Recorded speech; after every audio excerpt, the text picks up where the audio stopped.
Welcome to Never Again Is Now, a podcast about anti-Semitism. I'm Evelyn Marcus. And I am Phyllis Zembler Miller. In our podcasts, we always encourage people to speak up against anti-Semitism. Yet, what about when a non-Jewish Asian American high school student does just that and gets suspended for bringing the issue to the public's attention? Today's guest is a parent who has been in the weeds on this particular situation and will share strategies of what others can do.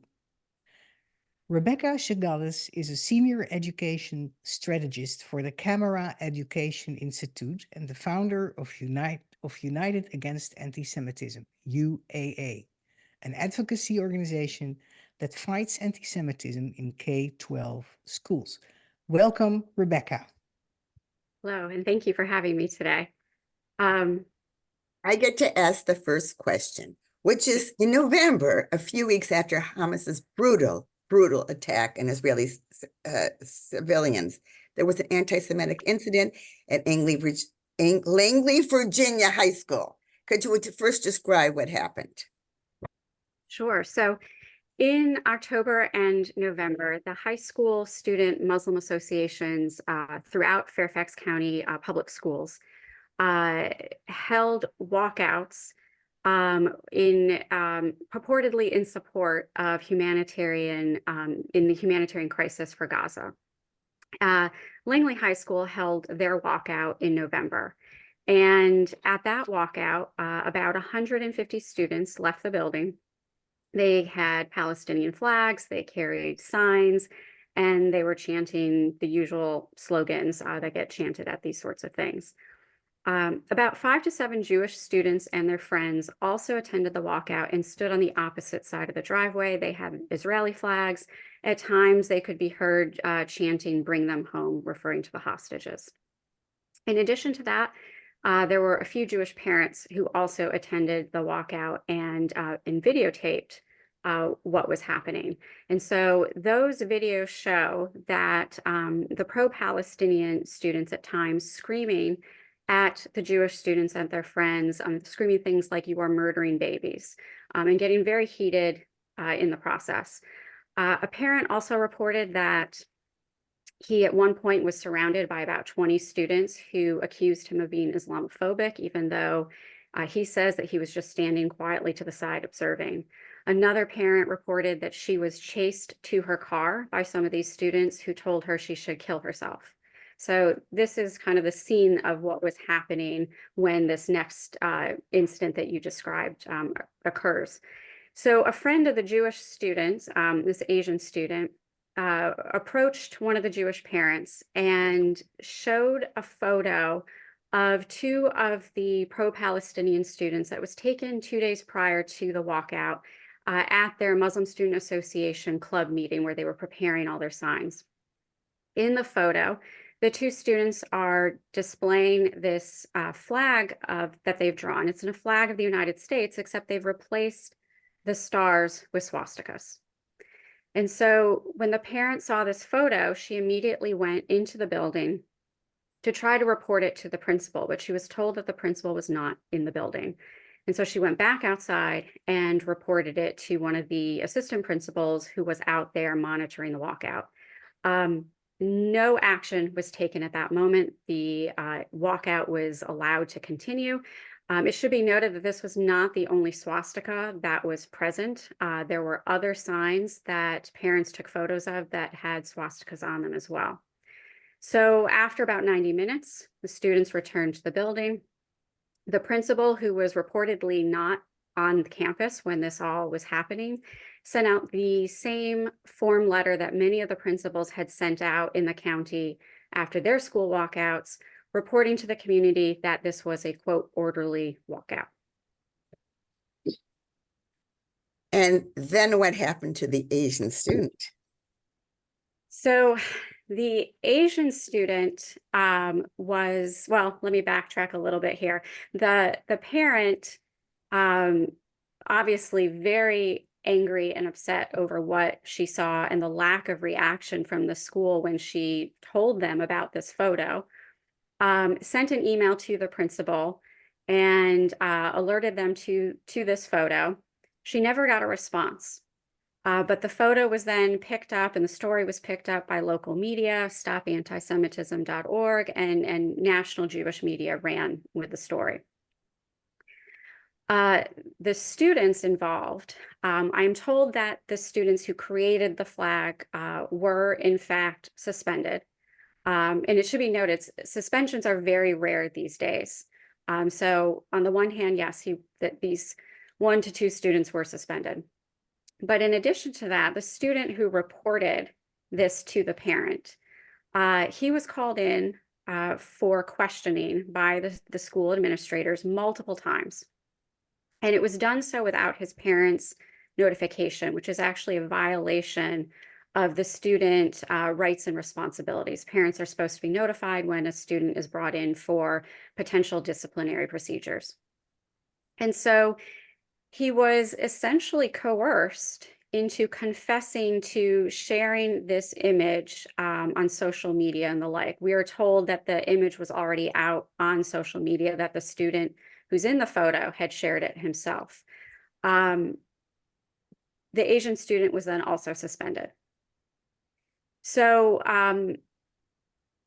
then the superintendent, when this all broke in the media and there was, these accusations that essentially this Upstander student was now being punished for doing what we would hope all students would do when they witness an act of hate, the superintendent posted a statement on the school website claiming that the student was not suspended for reporting the incident, and that the school only became aware of this image of anti-Semitism when it appeared on social media. And of course, from what parents have reported, that's just not true. The school administrators knew during the walkout that there was this image of a flag with swastikas on it. So, yeah. Go ahead. So, two things that I also find remarkable in this story in this incident is where I can imagine that there is an aspect of free speech in putting swastikas in an American flag. It is also a confrontation with hatred for Jewish students who have, the Jewish people have the history of the Holocaust that is connected to the swastika. So it's strange to me that the school doesn't stand up to that and more than they did. Mm-hmm. Another aspect is that the Muslim Students Association is a Muslim Brotherhood organization. It is one of the front organizations of the Muslim Brotherhood in America. So they are directly connected to Hamas. And so to hear that they are so active in a school in Virginia is something we should take note of. That's worrying me. Well, so there's a lot to unpack there, starting with the free speech issue. In K-12 schools, there's this real tension right now as to the extent to which students have free speech rights, particularly when it comes to their right to protest and use their right to free speech in terms of the conflict between Israel and Hamas. So the school district has, we should note too, that the school district a couple years ago changed their regulations to allow students to actually walk out of the building and to be given a space on the campus with administrators, overseeing this. So they schedule it with the school and they can walk out in protest, and it's an excused absence. Wait, Yes. Can I just verify something that I noticed? And I wanted to ask you, scheduled Yes. with the school. So Yes. the principal chose not to be, it wasn't a spontaneous walkout. It's a man, right? He chose to not be there of a scheduled walkout. So I think this principal is a woman, but yes, Oh, all of the sorry.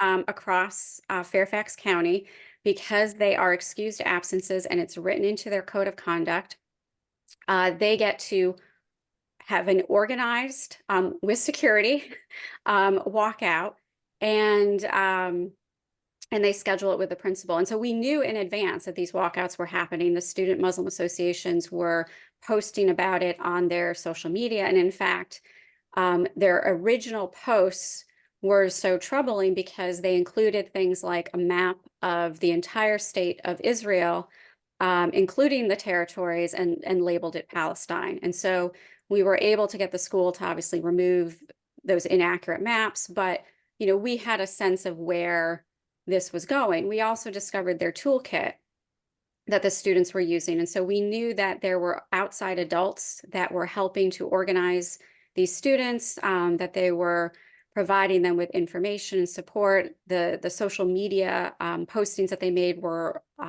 identical across, over almost 24 schools.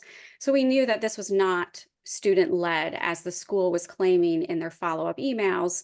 There was definitely outside support.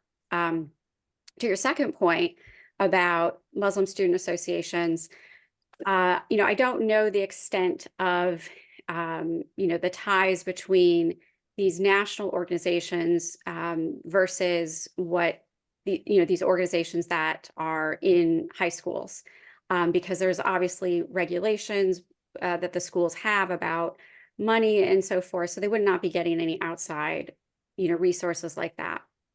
However, given our proximity to DC and that so many of those organizations are headquartered here, obviously there's a lot of influence in this area with those various organizations. And to give you a very clear example of that, about a week before October 7th, one of the other Fairfax County high schools, Muslim student associations, had a guest speaker. That guest speaker is one of the leaders of the American Muslims for Palestine, the AMP, which we know has very clear ties to nefarious organizations, and is in fact actually under investigation here in the Commonwealth of Virginia because of those ties. So the concerns that you have mentioned are concerns that we have as well. And also the accusation of baby killers is a modern version of the blood libel of the Middle Ages, as if Israelis are deliberately seeking to murder babies. Right. And so that, and also in the common definition of anti-Semitism of today, which has a lot to do with anti-Semitism against the Jewish state, this is falls within the definition that is used by the American government and many other governments in the world. We had so this high school is not the only high school to accuse the Jewish students that, these Jewish teenagers that live in Virginia of being baby killers. There were other high schools that were using the same language. There was even one high school where the students who were giving the speeches on their bullhorns, brought up the bombing of the hospital that was, fairly quickly, found to be not the IDF's fault, but, the Palestinian, terrorists. But yet, even when that was, proven to be false, these students were still, speaking about that publicly at their rally, and it was very clearly a blood libel. But so much of what happened in just this one incident, and we see this happening nationally, is that there is, on the one hand, a lack of understanding of what anti-Semitism is, although in many cases it should be so easy and clear to see. For example, I was just at a town hall for a neighboring school district in Arlington, Virginia, where students are facing, daily harassment for being Jews. Students come up to them in the hallway, F you Jew, and, Hitler should have finished this. And yet the school doesn't seem to kind of fully understand that this is anti-Semitism. They want to, make it more complicated and say, well, it's part of the conflict. Is this free speech? And, these things should be very black and white. And so we're always kind of wrestling with this problem of schools claiming they need more training. And while that may be true to a certain extent, a lot of this is just, it's so easy to, it should be so easy to see that Jewish students are being harassed. It's such a ferocious level that it makes it intolerable for them to be in K through 12 schools. Can we go back for a minute to the Upstander? So he was supposed, I don't think we finished that. He was suspended supposedly for posting something on social media, which Right. presumably is in their, I'm not sure it was in their rule book, but that's what they use. Well, what was the community's reaction to an Asian student being suspended? Right. So there's, so obviously the Jewish community was in an uproar after this, because on the one hand, I mean, it was so refreshing to see a non-Jewish student step up, and then to see him get punished. And the school has regulations about images being posted on social media, but we, of course, in this day and age where every student has a cell phone and they're taking pictures all day long in the schools, they're not getting suspended. So obviously this student was suspended in part because it became a national news story. So there was an uproar by the Jewish community, and a few days after the walkout and the punishment was delivered, members of the Jewish community assembled in front of the district office to hold a rally in support of the student, but also to bring attention to the rising anti-Semitism, particularly in Fairfax County schools, which we've been dealing with for years. But since October 7th, we had about 2 to 3 high school walkouts a week. And each week, the incidents that came out of them became just worse and worse because students were obviously getting emboldened. We are told that school administrators told the students eventually that they could not say from the river to the sea. But that district administrators also told building administrators, the principals, but if they say it, don't intervene. And so, even for the building administrators who wanted to do something, I think there was this sense that they were not going to get support from the district level.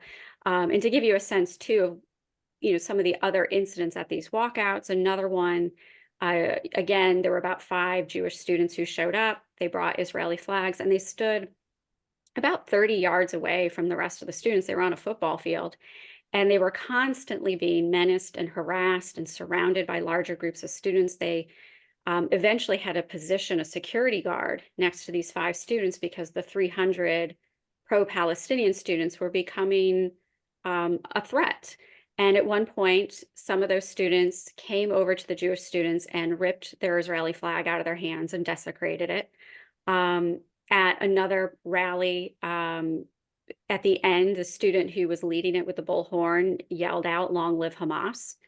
And we're told that at these rallies where the Jewish students attended, and again, we're talking 5 to 7 compared to the over 100, 200, that the Jewish students were told to remain silent. And so while the free speech rights of these pro-Palestinian students, no matter what they said, was protected, the rights of the Jewish students were not. I find this shocking, and also that it's so widespread. That's really, really bad news to me. Phyllis, shall we move forward in the? Yes, let's Yes? talk about that incident. No, yes, in November 2022 that you want Okay. to ask about. Yes. So Rebecca, a year before this incident, in November 2022, the U.S. Department of Education's Office for Civil Rights launched an investigation into a complaint filed by the Zionist Organization of America, alleging that Jewish students in the country In the county. in the county Yeah. continually face harassment and a hostile learning environment. What has been happening with this investigation? So back in May of 2021, when Hamas was attacking Israel, they were firing rockets into Tel Aviv. We had a school board member named Deborah Armesh who on her social media posted that Israel was an apartheid colonizing state.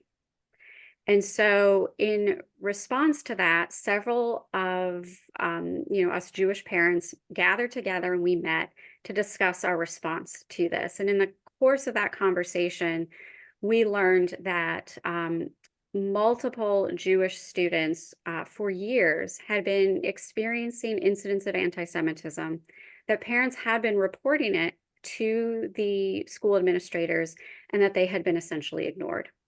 And so we reached out to the Zionist Organization of America, ZOA, and ZOA eventually filed a Title VI complaint.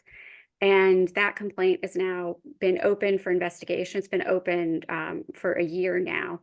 And since that time, we have had, obviously, not even just since October 7th, but even well before October 7th, multiple more incidents that have been added to that complaint.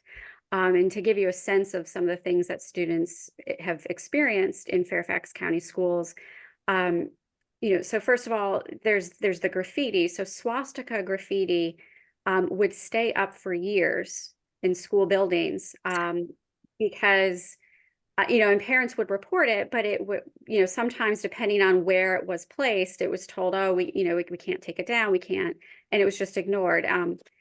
But to juxtapose that, after George Floyd and the reckoning that took place there with that, Fairfax County went through the process of renaming many of its high schools that were named after Confederate officers. The process to rename the schools was faster, and they were able to do that quicker than they were able to remove some of these swastikas that remained up for years.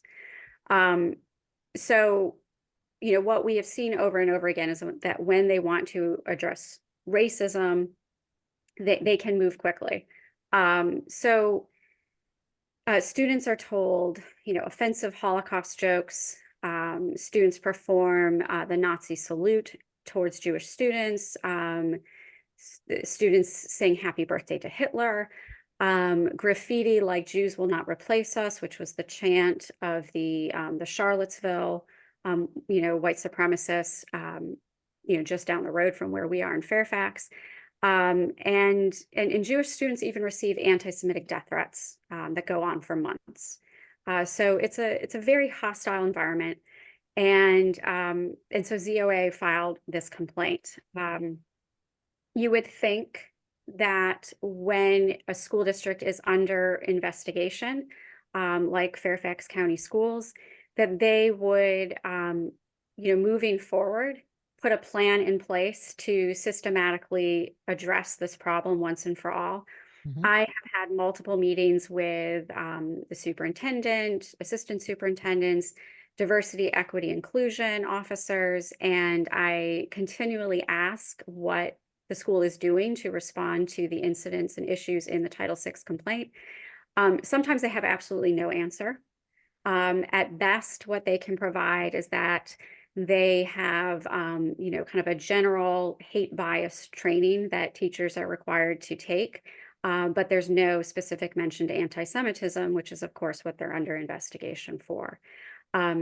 This, obviously, if you're paying attention to the news, you know that Title VI investigations now are opening up almost weekly, not just for colleges, but also for K through 12. In nearby Montgomery County, Maryland, a Title VI was just opened there because, amongst other issues and incidents, again, death threats and all kinds of things for students. In addition to that, they've had teachers after October 7th post on their social media claims that Israel harvests Palestinian organs. So they're now under investigation. And I think I read this morning, there's another school in California that is has a Title VI investigation now opened up. So, how do you explain this inertia, this not taking action? of the school boards and authorities? So I think you have to look at this really in comparison to the fact that schools have been taking very serious actions when it comes to addressing racism and LGBTQ hate and bias. Because in that context, we can see that they will do all kinds of things, including renaming schools, to bringing in outside contractors, to redoing the curriculum, to hiring, massive diversity, equity, and inclusion offices to supposedly address all of these issues. And of course, the problem is for the Jewish community is that we don't fit into the DEI framework. Yeah. So, DEI, and there's been a lot more coverage of this, and we're thankfully at least at a point where we can talk much more openly about this. It was very taboo prior to October 7th. I mean, you risked being called all kinds of names if you questioned, this system. But diversity, equity, and inclusion it sounds nice, but it doesn't mean what most people think it means. And I think there's a lot of people now that are realizing what it actually means. It's not so inclusive. It's not so much about diversity, and equity means equity of outcome, and erasing equality of opportunity, which of course for Jews is how we have been able to live so successfully and freely in this country for so long. But the DEI framework is based on the oppressor binary, and that really drives it. And so for Jews in that binary, we are perceived as being white and being perceived as being successful. And so we are labeled as oppressors. And privileged. And privileged, yes.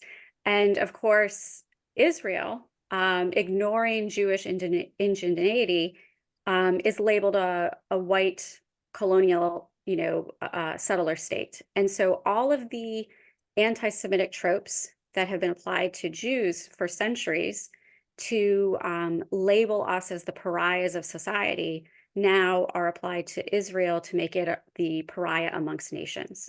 And so within that framework and within schools, parents should know that the DEI offices in many school districts just keep growing. They grow faster than they hire reading teachers and speech and language teachers. And so these DEI offices control and have oversight over basically every decision-making process in the schools, from curricula to policy to hiring practices, disciplinary practices even. So for example, with discipline, schools have moved away from suspending students and moved towards restorative justice practices. And restorative justice practices involve bringing the perpetrator and the victim together, and there's supposed to be some kind of conversation where things get resolved and then everybody moves on. But the problem is, of course, is for Jewish students, if they've been receiving death threats by another student and are now forced to go sit in a room with the student who has been threatening them for months, there is no resolution to this in this manner.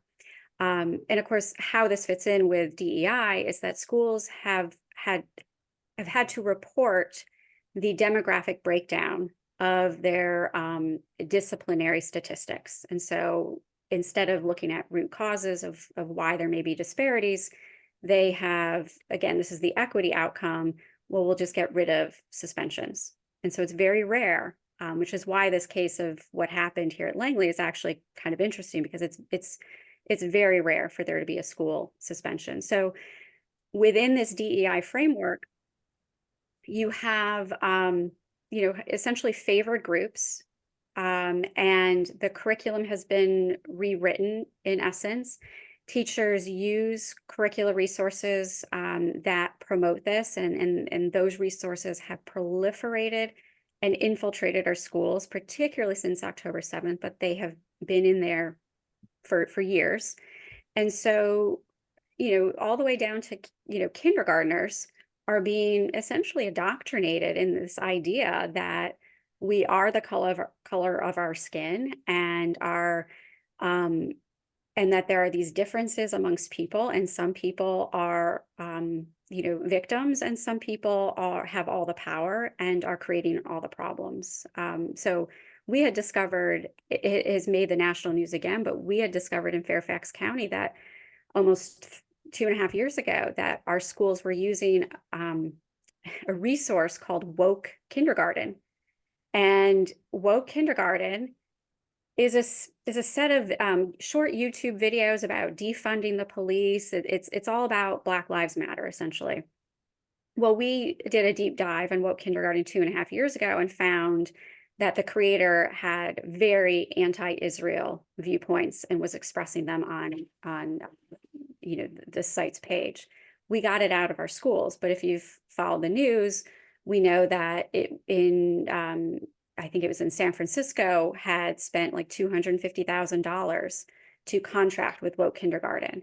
New York City schools are teaching students to sing children's songs from Woke Kindergarten about, racial issues. And so once this is embedded, it's very hard to fight anti-Semitism, which, by its very nature, anti-Semitism ascribes too much ill-gotten power to Jews.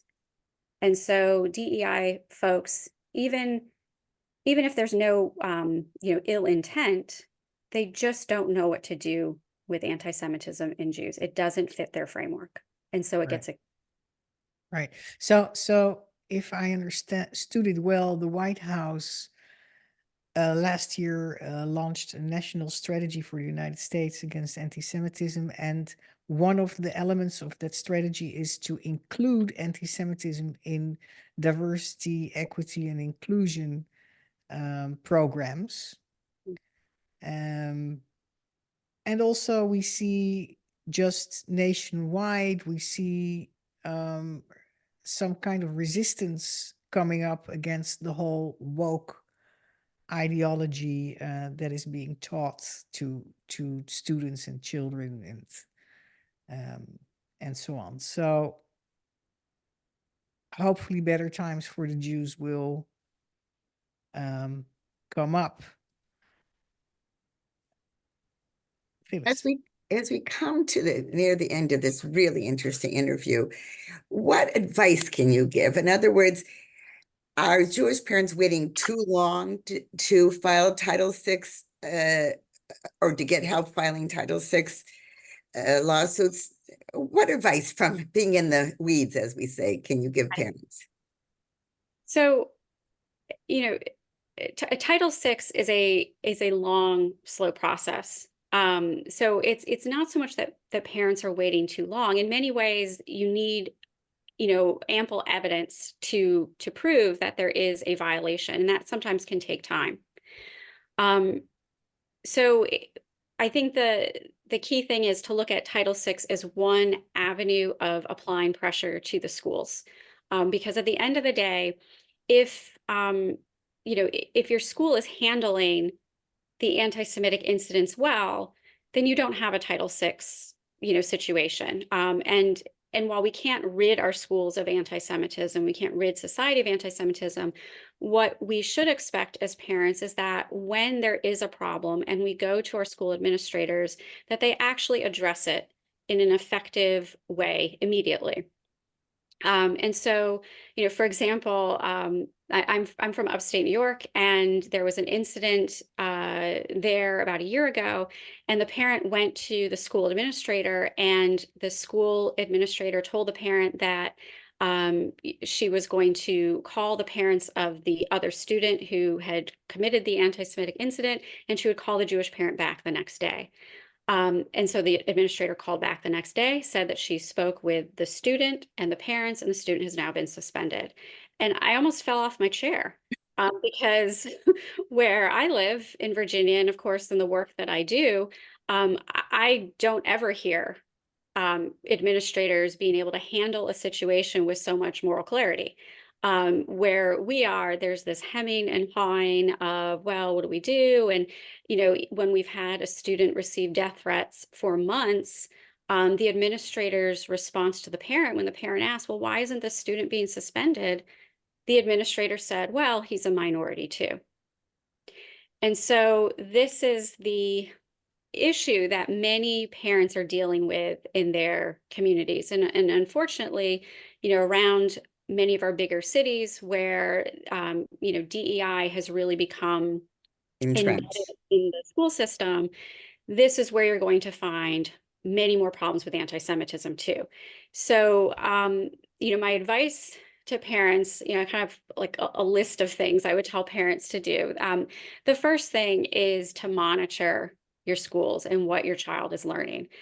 So, pay attention to their history work, obviously, but also pay attention to their English classrooms because there's a lot of anti-Israel literature that makes its way into the middle and high school, but even the elementary. There's a lot of anti-Israel children's books out there, and librarians are buying them and putting them in the schools.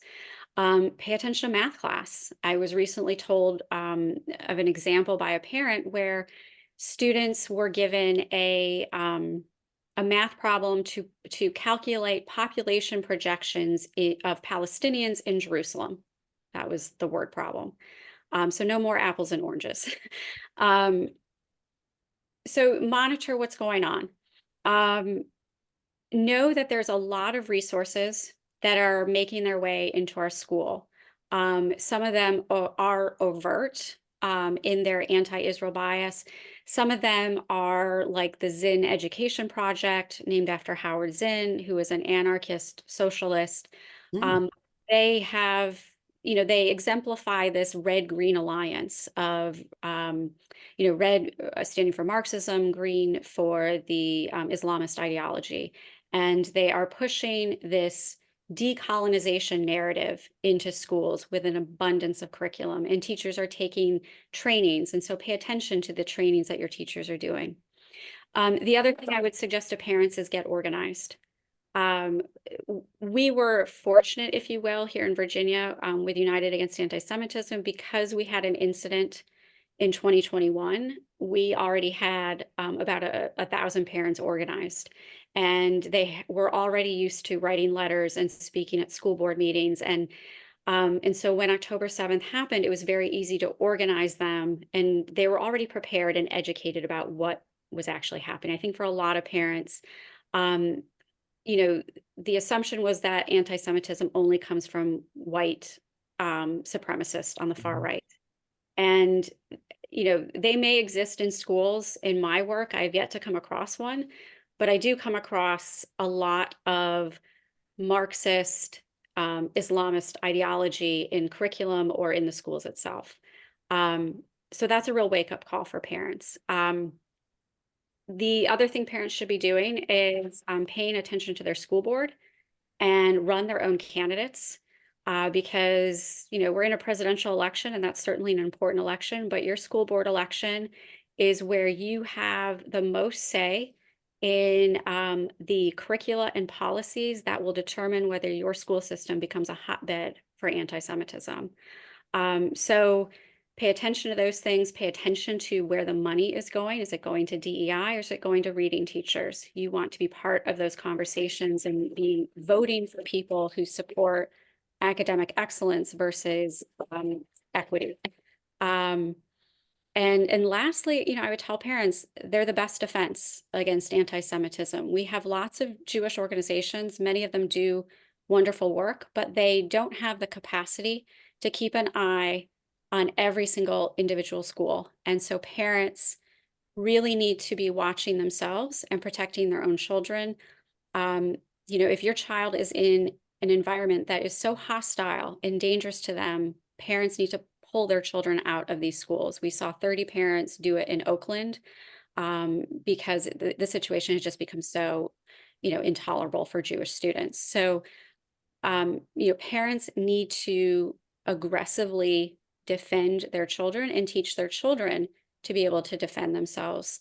We can't respond to this anti-Semitism with anxiety. We need to respond to it with strength.